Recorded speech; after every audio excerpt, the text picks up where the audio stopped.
নানা অনুষ্ঠানের মধ্যে দিয়ে নেতাজিনগর লোকনাথ মন্দিরে লোকনাথ ব্রহ্মচারী তিরোধান উৎসব প্রতি বছরের মতো এবারও গান্ধীনগর জেপি নেতাজিনগর ঐতিহ্যবাহী লোকনাথ মন্দিরে লোকনাথ ব্রহ্মচারীর 134তম তিরোধান উৎসব নানান অনুষ্ঠানের মধ্যে দিয়ে উদযাপিত হলো।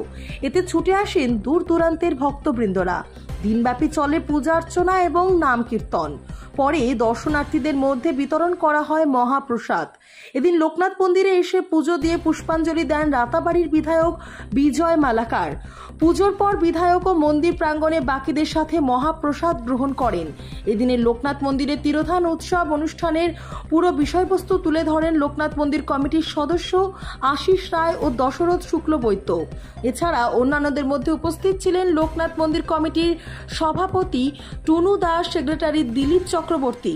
সদস্যরা হলেন রঞ্জিত দাস, স্বপ্নজিৎ পাল, সাধন শুক্লবৈদ্য, বিনায়ক চক্রবর্তী, রাজনারায়ণ চৌধুরী, সুমন্ত বিশ্বাস। পৌরোহিত্যের দায়িত্বে ছিলেন গৌতম চক্রবর্তী।